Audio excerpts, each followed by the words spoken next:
Hello, my name is Nolan Caldwell, 36 years old.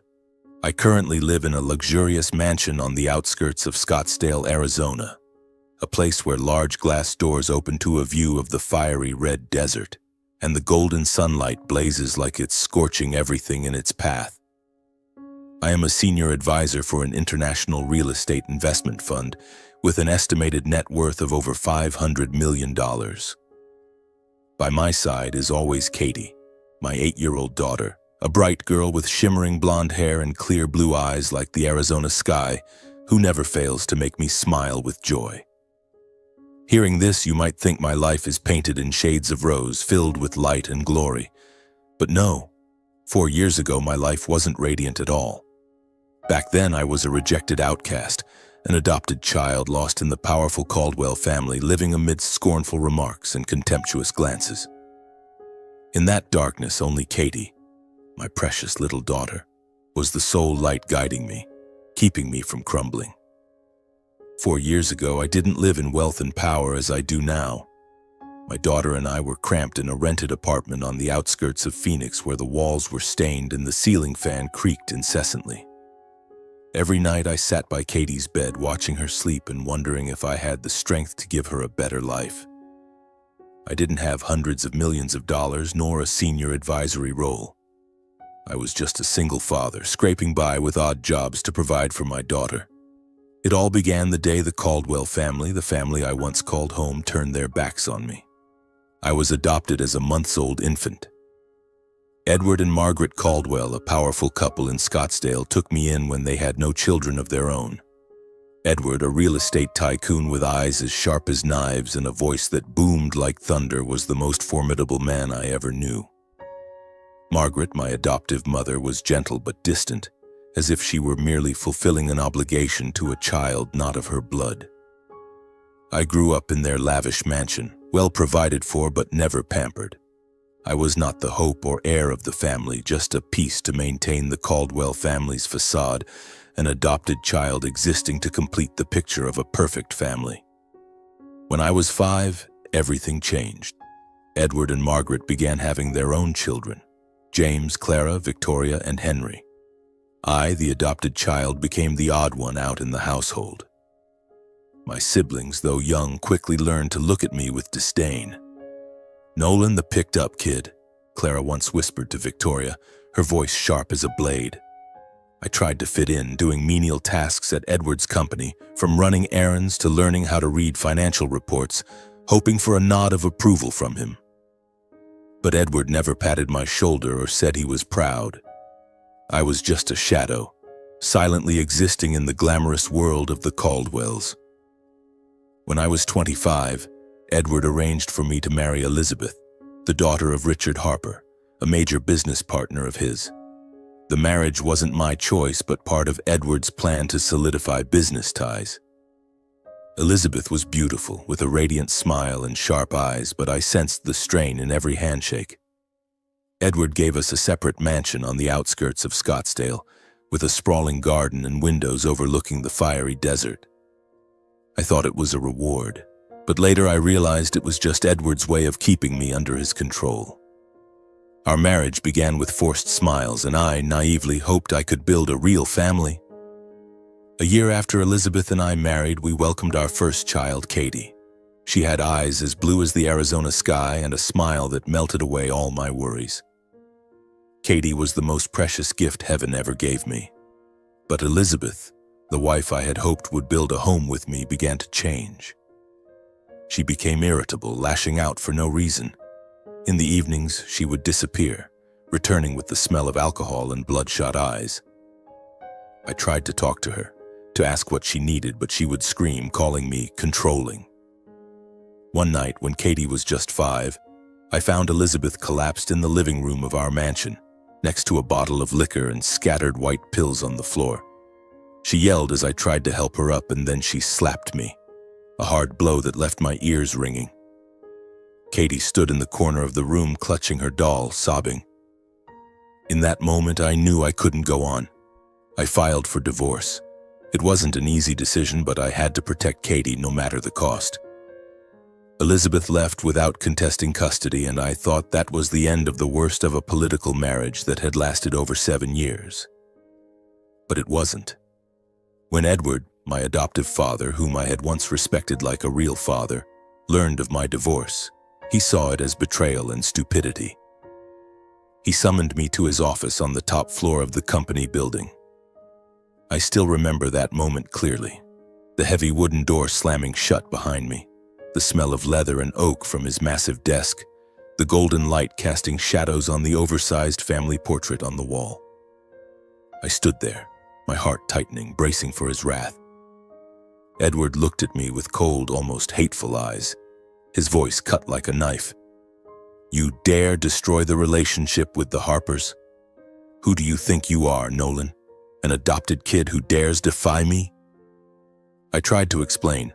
I told him about the nights Elizabeth came home drunk, about the screams that terrified Katie, about the times I had to hold my daughter to make her feel safe. But Edward didn't care to listen. He waved his hand as if to dismiss my words entirely. "You're ungrateful," he said, his voice so cold it made me shudder. "I gave you a mansion, money, a life any man would dream of. And this is how you repay me?" I wanted to argue, to say that my daughter's love and safety mattered more than all those material things. But Edward gave me no chance. That same day, he took back the mansion, fired me from the company, and cut off all financial support. In front of the entire staff, he disowned me as if I were just a number in his ledger, nothing more. My siblings, James, Clara, Victoria, Henry, who had always despised me for being adopted, now openly mocked me. I still remember James's smirk as he whispered in my ear while I packed up my personal belongings from my desk. "Finally, your true colors show, Nolan. An outsider forever." I was hurt, angry, but powerless. I was just the adopted kid, while James was the cherished biological child. Returning to the luxurious mansion my father had ordered reclaimed, I quietly packed my and Katie's personal belongings. That day it poured in Scottsdale, the raindrops falling heavily on the marble steps, echoing hollowly in the cold, empty space. I had no choice but to find a temporary rented apartment on the outskirts of Phoenix, a place with stained walls, the smell of old wood lingering in the air, and creaky floors under every step. That afternoon, when I picked Katie up from school and brought her to the new apartment, she asked in surprise, "Daddy, where are we? Why aren't we going home?" I could only crouch down, look at her, and softly say, "From now on, this is our home." Katie stared at me for a moment as if trying to understand, then quietly said nothing more. That first night in the cramped apartment, I sat by Katie's bed watching her sleep soundly.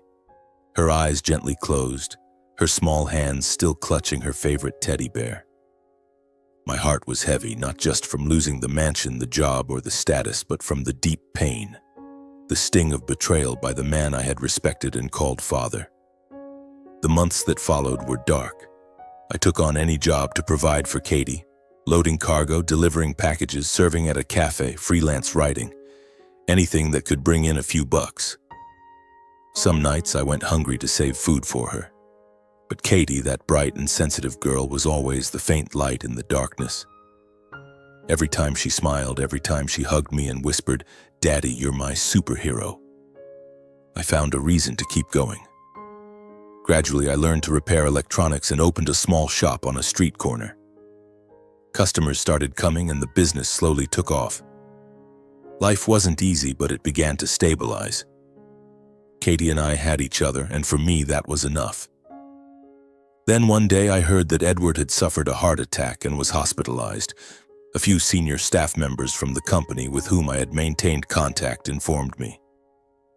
Edward wasn't just seriously ill and hospitalized, he was also alone, with no family by his side to care for him. I heard that James was still running the company but spent more time partying.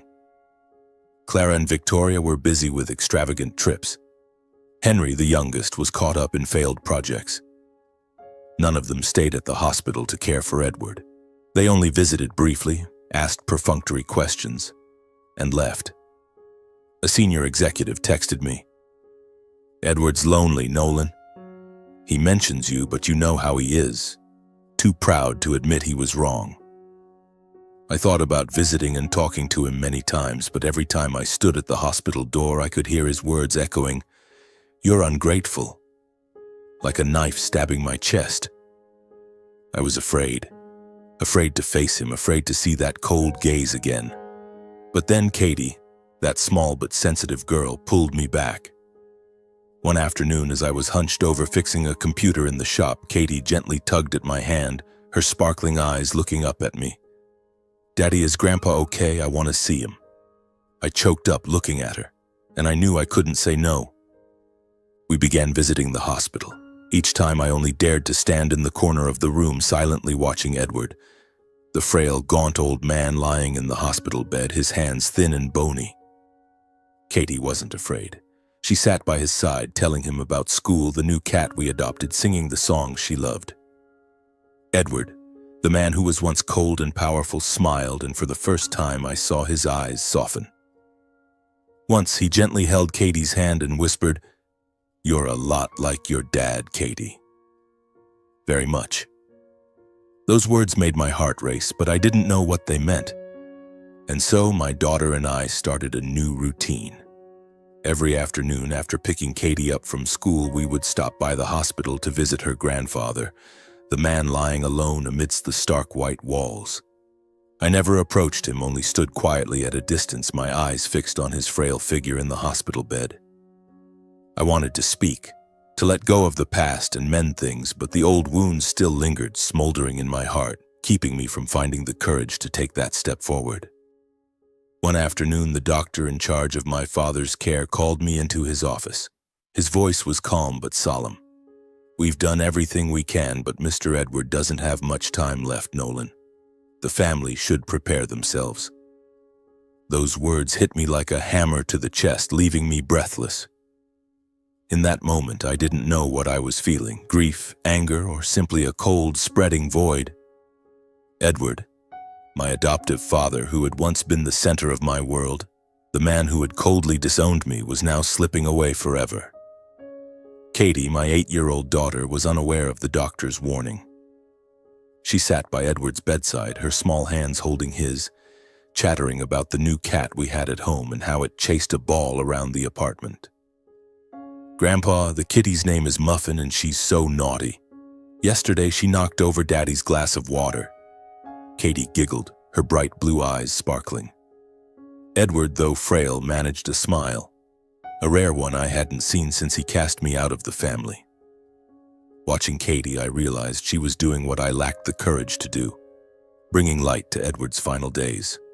One day, as I was organizing things in my small repair shop, Katie tugged at my hand and said, "Daddy, Grandpa looks so sad. I want to make him happier." Her words choked me up. Katie gradually became the unexpected bridge between us. She didn't just talk about Muffin or school, she talked about me. "Daddy works so hard, Grandpa," she said in her clear, innocent voice.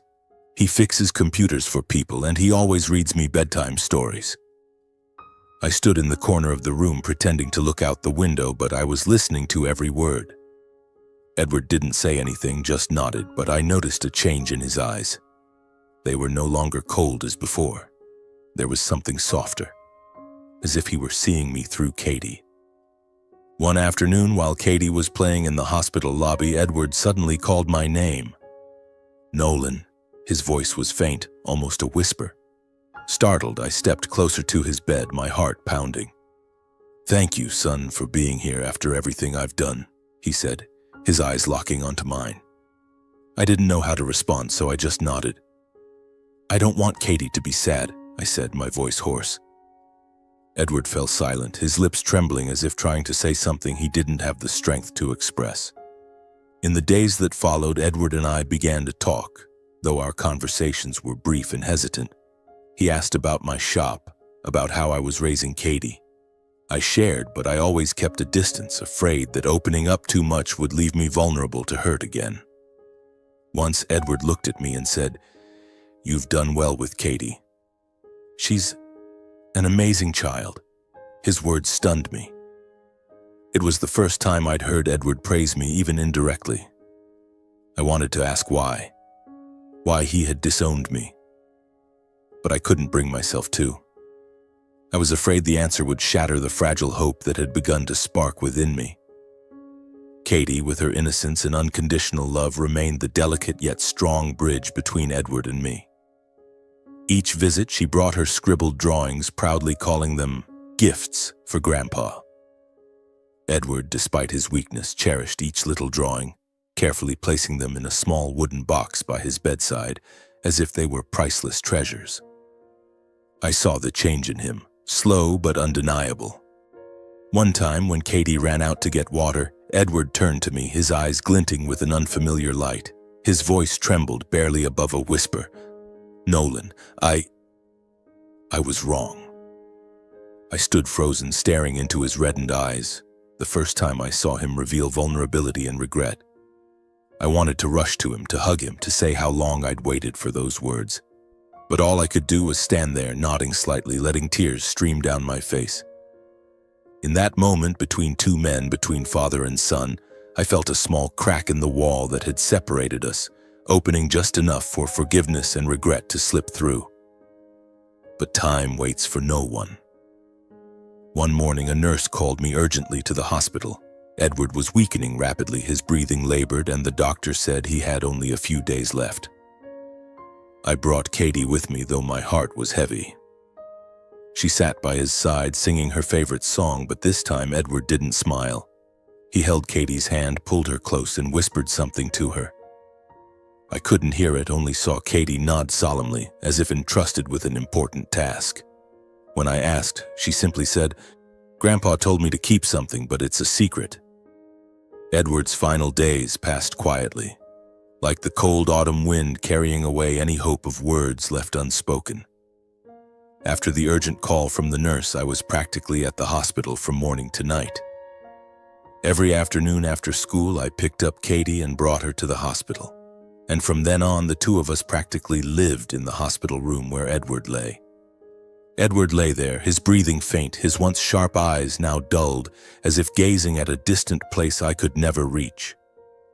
Katie, ever innocent, sat by his side, singing children's songs, talking about our cat Muffin and the drawings she brought.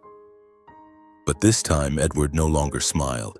He only gently squeezed Katie's small hand, his eyes occasionally drifting toward me.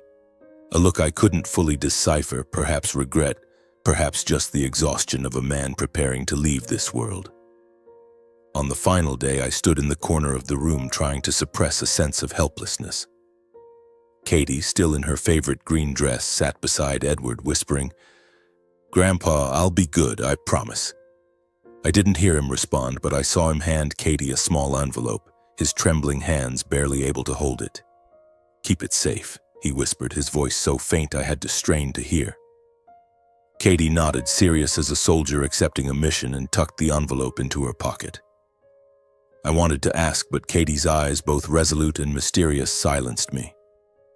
I didn't know what was in the envelope, but I felt its weight. Not the weight of paper, but the significance it might carry. Edward passed away the next morning in the quiet of dawn. Katie and I were there, along with an elderly nurse, in the silence of machines that had stopped beeping. I held Katie tightly, letting her cry into my chest while I tried to hold back my own tears. Edward, the adoptive father who had once been the center of my world, was gone forever. I didn't know whether to feel grief or relief, only that a part of my past had closed, leaving an unfillable void. Edward's funeral was held at the Caldwell family's main mansion in Scottsdale, where I had grown up. It was an extravagant affair, true to Edward's style, a real estate tycoon who never did anything halfway. The main hall was adorned with white flowers, orchids, and marigolds stretching from the entrance to the altar, where a large portrait of Edward was prominently displayed. Hundreds of people came to pay their respects, business partners in expensive suits, former colleagues offering hollow praise, Edward's old friends with regretful eyes, and distant relatives I rarely saw. My siblings, James, Clara, Victoria, and Henry, stood at the center, playing the role of dutiful children. Clara, in a designer black dress, kept adjusting her hair as if preparing for a photo shoot. James, holding a glass of whiskey, chatted with partners, his smile forced. Victoria and Henry were busy taking photos, posting on social media with captions dripping with fake emotion. I stood in the corner holding Katie's hand, trying to avoid everyone's gazes. Katie, in a small black dress, clutched her worn-out doll, her eyes red but resolute, refusing to cry in front of the crowd. "Daddy, is Grandpa happy now?" she whispered, looking at me with hopeful eyes. I squeezed her hand, unsure how to answer. I just wanted to leave, to escape the prying eyes and the whispers about the disowned adopted son lingering at the funeral. But I couldn't leave.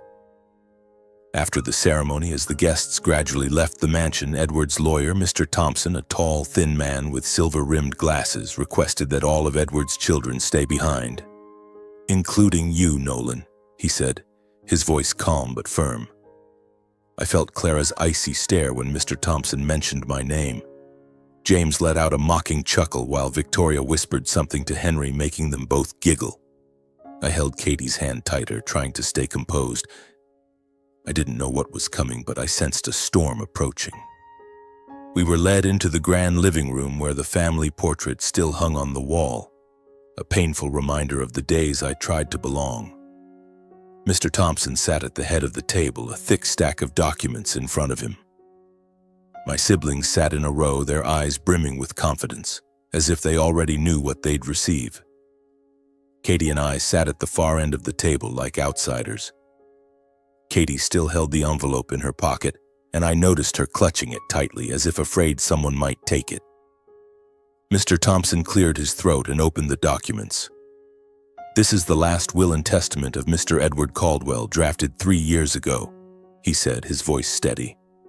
He began reading, listing Edward's vast estate, mansions in Scottsdale and Phoenix, dozens of acres of land in Arizona, shares in the Caldwell Corporation, a collection of vintage cars, and a yacht worth millions.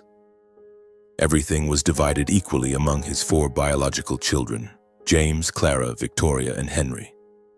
My name wasn't mentioned in the will. Not a single line, not a single reference. Clara let out a sharp laugh. "Well, Nolan, what are you doing here?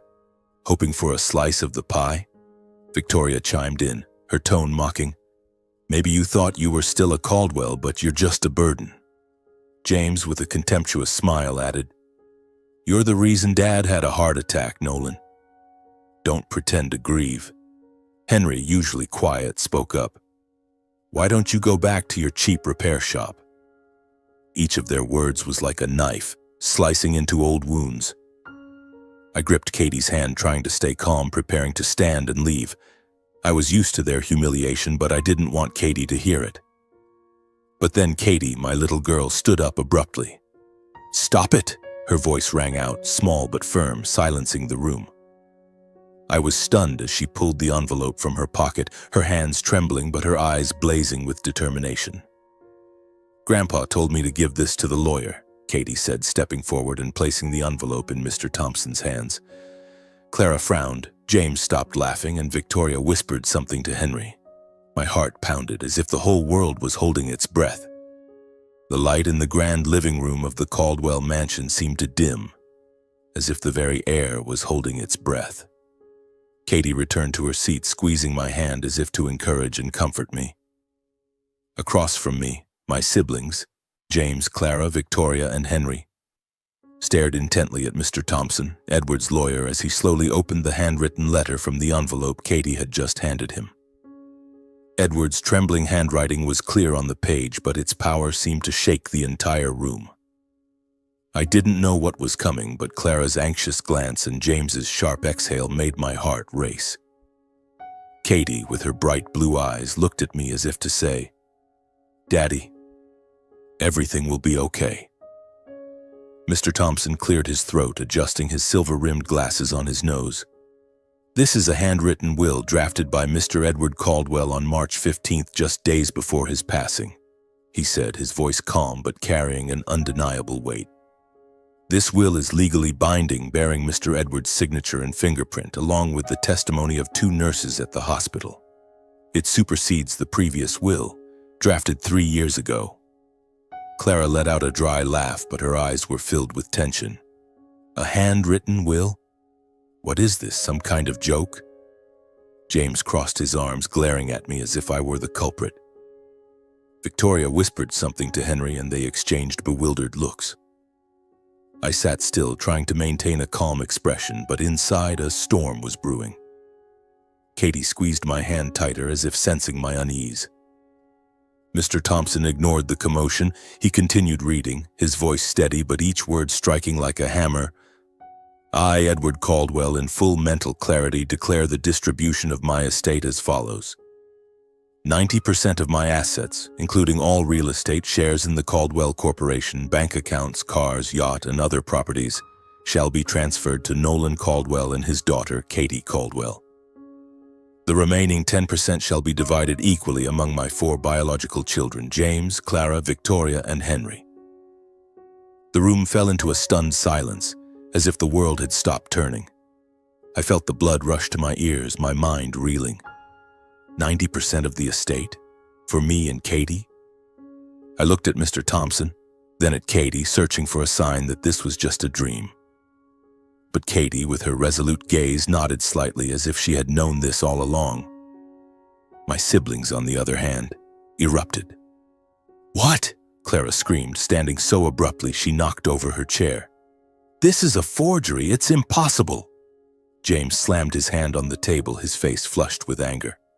"Nolan did something, I know it. He forced Dad to write this when he was dying." Victoria, usually composed, lost her cool, her voice trembling. "Dad couldn't do this to us. We're his real children."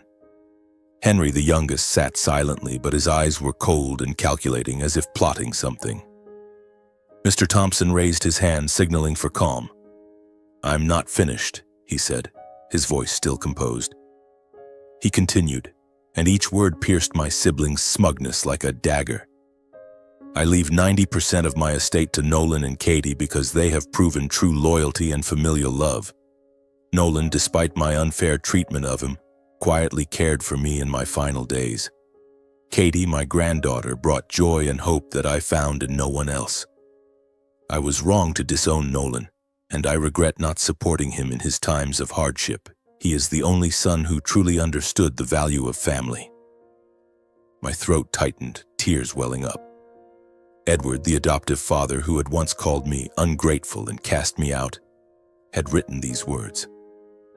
He had seen me not as an outsider, but as a true son. I looked at Katie, who smiled, her eyes sparkling with pride. "Grandpa loved you, Daddy," she whispered, and I had to turn away to hide my tears. But my siblings didn't share my emotions. Clara lunged toward the table, snatching the will from Mr. Thompson's hands, her eyes wild. "This is fake. I don't believe it. Dad couldn't have done this." James stood, pointing at me. "You manipulated him, Nolan. You and that kid took advantage of him when he was weak." Victoria, her voice shrill, shouted, "You don't deserve a single cent. You're just an adopted nobody." Henry, though silent, glared at me with a hatred that felt like it could tear me apart. I wanted to respond, to shout that I hadn't done anything wrong, that I only visited Edward because of Katie, because I couldn't let her lose her grandfather without beautiful memories. But I stayed silent. I was used to their contempt, and I didn't want to argue on this day, the day Edward had left me his final apology. Katie, however, couldn't take it. "You're wrong," she shouted, her small voice brimming with strength. "Grandpa chose Daddy because Daddy's good. You didn't visit Grandpa, only Daddy and I did." The room fell silent again, and I saw Mr. Thompson smile faintly as if proud of Katie. Mr. Thompson stood, retrieving the will from Clara's hands. "This will is legally binding," he said firmly. "It was written in a state of mental clarity with a signature, fingerprint, and witnesses. If there are any disputes, the courts will review it, but I advise you to respect Mr. Edwards' wishes." He looked at me, nodding slightly as if to say he was on my side. Clara shot me a venomous glare before pulling James out of the room. "We'll sue!" she screamed. "I won't let Nolan take everything." James agreed, his voice full of rage. "You won't get away with this, Nolan. We'll overturn this will." Victoria and Henry followed, saying nothing, but their eyes told me they wouldn't give up easily. They stormed out of the mansion, leaving Katie and me in the silent room with Mr. Thompson packing up his documents. I pulled Katie into my arms, feeling her warmth. "Did I do something wrong, Katie?" I whispered, my voice hoarse. She shook her head, hugging me tightly. "You didn't do anything wrong, Daddy. Grandpa knew you were good." Katie's simple, heartfelt words were like a balm to my heart. I looked at the will on the table, Edward's trembling handwriting, and felt a belated recognition I had never dared to dream of. But I knew the battle wasn't over. My siblings would sue, would do everything to overturn the will, and I had to be ready to face them, not just for the estate, but for the truth Edward had left behind. As Katie and I left the mansion, the Arizona sun shone brightly, but I felt a storm approaching. I held Katie's hand, stepping through the gate, knowing a long fight lay ahead. But this time, I wasn't alone. I had Katie and I had Edward's apology, a priceless gift I would protect at all costs. The weeks following Edward's funeral passed like a prolonged dream. Katie and I returned to our rented apartment on the outskirts of Phoenix, where the creaking ceiling fan and the smell of old wood still lingered. But now, that apartment was no longer just a temporary shelter. It was where I prepared for the biggest legal battle of my life.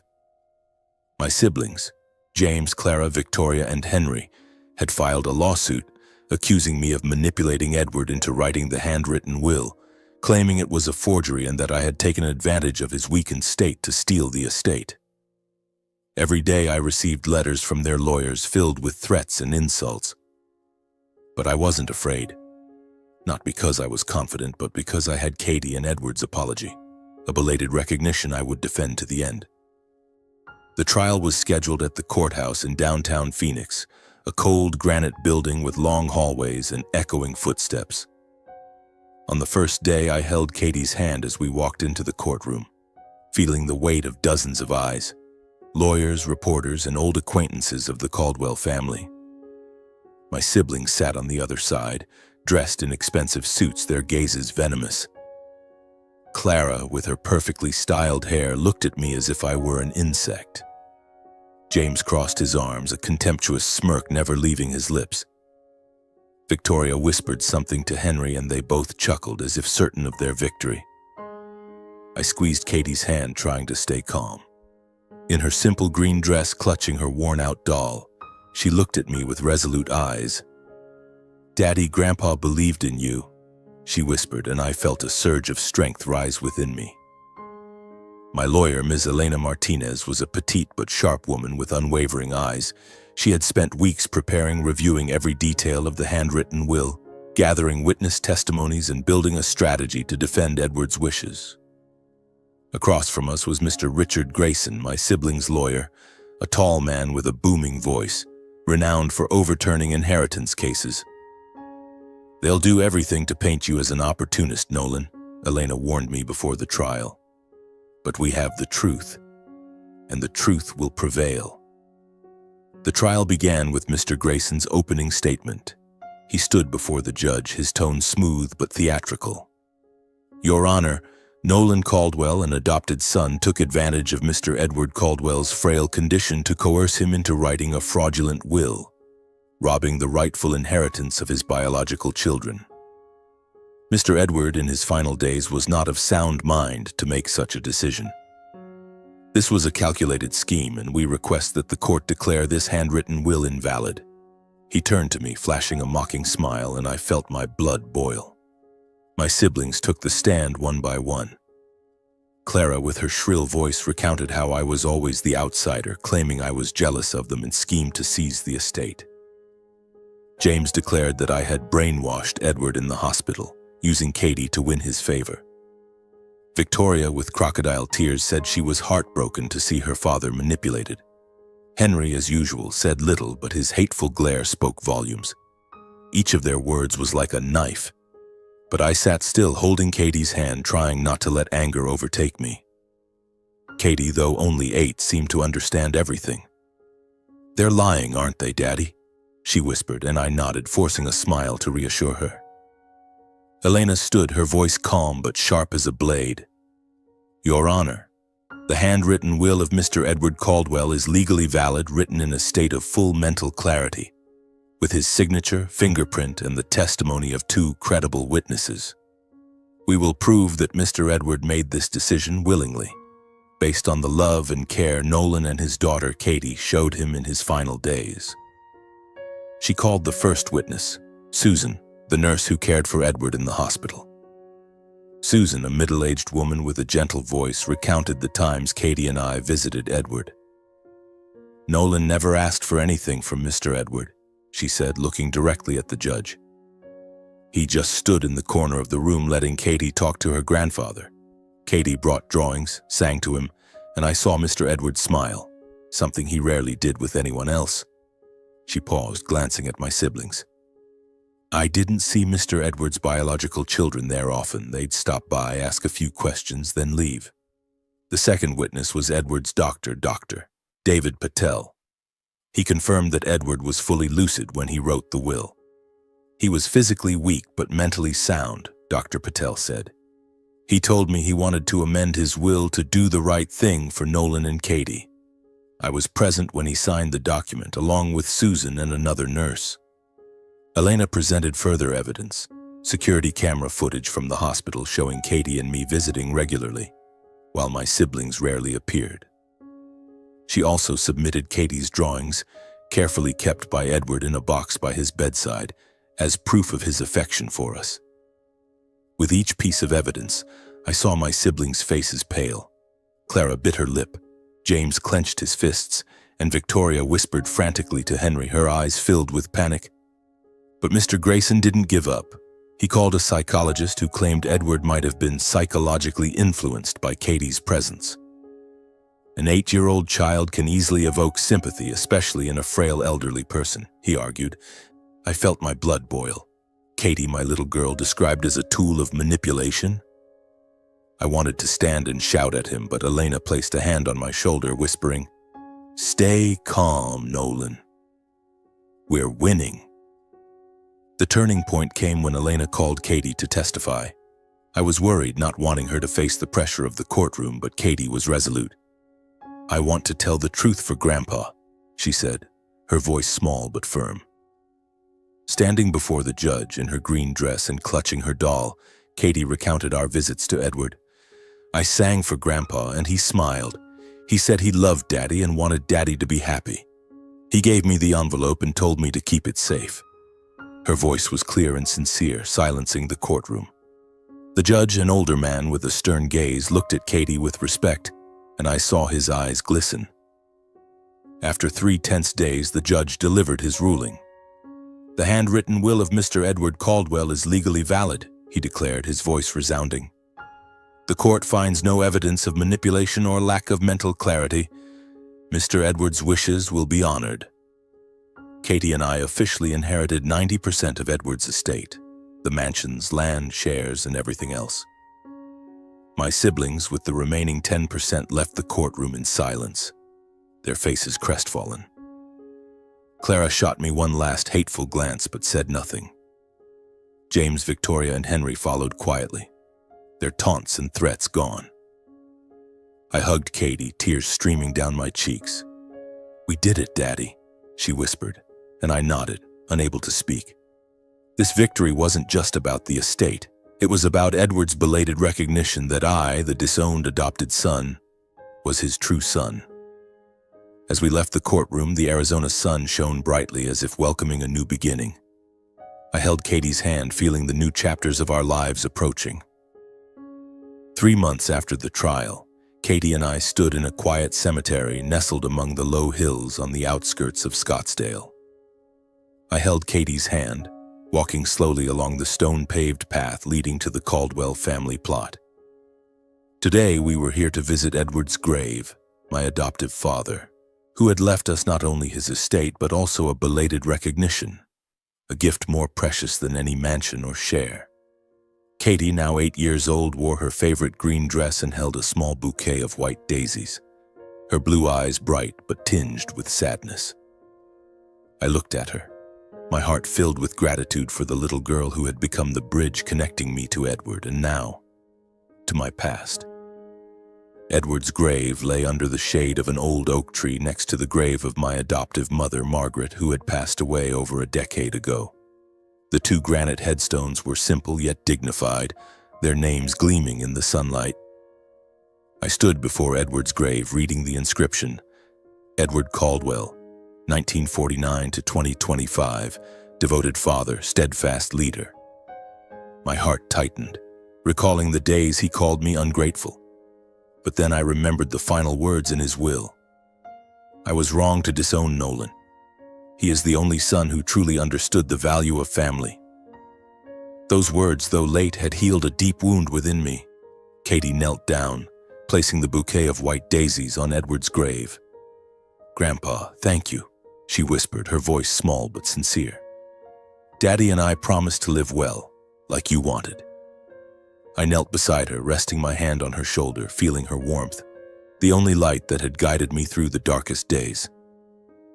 "Thank you, Dad," I said, my voice hoarse, unsure if I was speaking to Edward or to myself. "Thank you for seeing me, for giving me a chance to prove myself."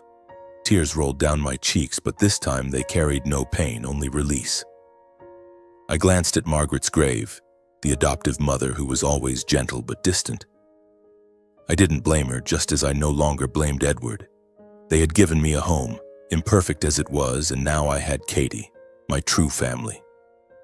I stood taking Katie's hand, and we lingered there for a while, letting the breeze carry away the painful memories, leaving only love and healing. "Daddy, is Grandpa happy?" Katie asked, looking up at me. I smiled, brushing her hair. "He's happy, Katie. He knows you and I made him proud." We left the cemetery as the sun set, casting a radiant orange glow over the Arizona desert. Katie and I now lived in the Scottsdale mansion with an estate worth hundreds of millions. But those numbers meant nothing compared to the moment I held Katie's hand, knowing we had overcome every challenge. My siblings, James, Clara, Victoria, and Henry, no longer contacted me. They left Phoenix after the trial, taking their 10% of the estate and their bitterness with them. I didn't hate them. I only hoped that one day they too would find the peace I had. My and Katie's story is a testament to the power of truth and family love. Katie, the 8-year-old with a heart larger than life, became the catalyst for healing the deep wounds between Edward and me. His belated recognition not only restored my place in the family, but also gave me faith that, even when cast aside, one's value and voice will be acknowledged if they persevere and live true to themselves. As Katie and I walked out of the cemetery hand in hand, I felt whole, not just because of the wealth or the legal victory, but because Katie's love and Edward's apology had given me a true family.